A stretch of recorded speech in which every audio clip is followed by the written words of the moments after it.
Hello friends, welcome to my channel. আজকে একটা ডিমের দারুণ রেসিপি নিয়ে চলে এসেছি, কষা কষা অমলেট এর রেসিপি। চলুন তাহলে শেয়ার করি আমি কীভাবে বানিয়েছি। প্রথমেই আমি 4খানা ডিম নিয়ে নিয়েছিলাম, তার মধ্যে কুচি কুচি করে পেঁয়াজ আর লঙ্কা কুচি দিয়ে তারপরে নুন দিয়ে ভালো করে ভেজে নিয়েছিলাম একটা ফ্রাইং প্যানে। দেখতেই পাচ্ছেন আমি এর মধ্যে আর এক্সট্রা কিছু দিইনি। তারপর আমি এটাকে ঠান্ডা করে ভালো করে স্লাইস করে কেটে নিয়েছিলাম আমি আমার পছন্দ মতো।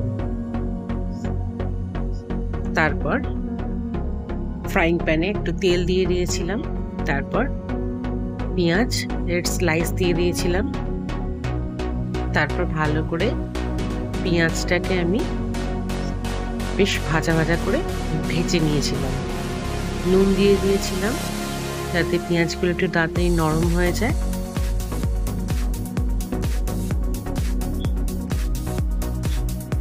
একটু গোল্ডেন ব্রাউন হয়ে গেছে। তারপর একটু এর মধ্যে আমি চিনি অ্যাড করেছিলাম, একটু মিষ্টি মিষ্টি হবে আর একটু টেস্টটাও ব্যালেন্স থাকবে। পেঁয়াজটা বেশ ভাজা হচ্ছে, আমি আবার চাপা দিয়ে দিলাম। আবার খুলে আবার দেখছি বেশ অনেকটাই ব্রাউন হয়ে গেছে।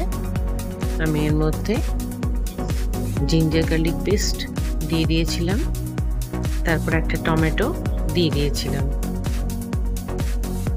তারপর ভালো করে আমি নাড়িয়ে নিয়েছিলাম।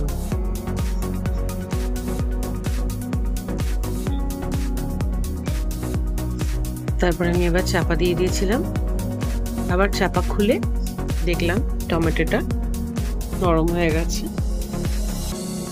এরপর আমি এর মধ্যে গরম মশলা পাউডার, হলুদ, কাশ্মীরি রেড চিলি পাউডার আর ধনে গুঁড়ো, জিরে গুঁড়ো পাউডার অ্যাড করেছিলাম। তারপর ভালো করে আমি এটা কষিয়ে নিয়েছিলাম।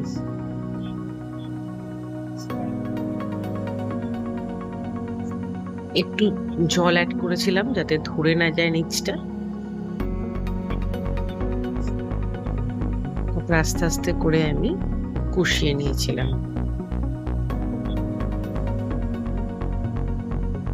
এবারে পুরো মশলাটাকে ভালো করে কষাতে হবে, নয়তো মশলার একটা গন্ধ ছাড়বে।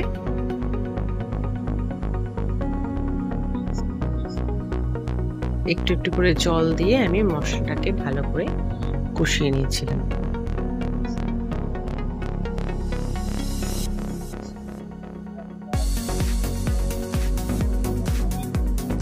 যদি কেউ মনে করেন এটা পেঁয়াজ বাটাতে করবেন, সেটাও করতে পারেন।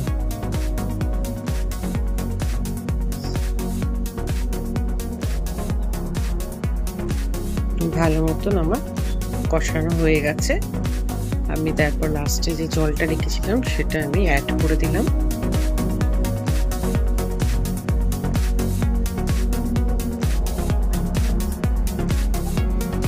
একটু ফুটতে থাকুক। তারপর আমি চাপা দিয়ে দিয়েছিলাম 5 থেকে 7 মিনিট। তারপর আমি খুলে এর মধ্যে ফ্রেশ ক্রিম দিয়ে দিয়েছিলাম যাতে গ্রেভিটা একটু বেশ ক্রিমি ক্রিমি হয়।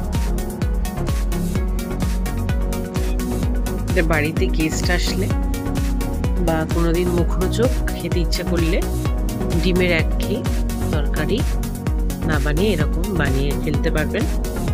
খুবই তাড়াতাড়ি, খুব একটা অসুবিধা হবে না বানাতে।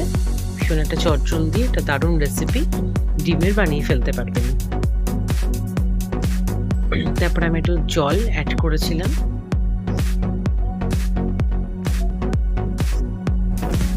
তারপরে আমি অমলেটগুলোকে ফ্লিপ করে দিয়েছিলাম।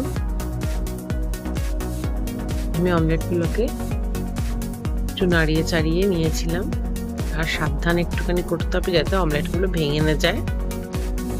আমার রান্নাটা অলমোস্ট হয়ে গেছে। আমার এই ডিমের অমলেটের রেসিপিটা কেমন হয়েছে অবশ্যই জানাবেন কমেন্ট বক্সে, আর সাবস্ক্রাইব করে দেবেন আমার চ্যানেলটিকে, আর লাইক এন্ড শেয়ার করতে ভুলবেন না কিন্তু। আমার এই রেসিপিটা অবশ্যই বাড়িতে ট্রাই করবেন। আর আমাকে জানাবেন কমেন্ট বক্সে কেমন হয়েছে। তাহলে আবার দেখা হচ্ছে নেক্সট ভিডিওতে, ততক্ষণের জন্য বাই, থ্যাংক ইউ।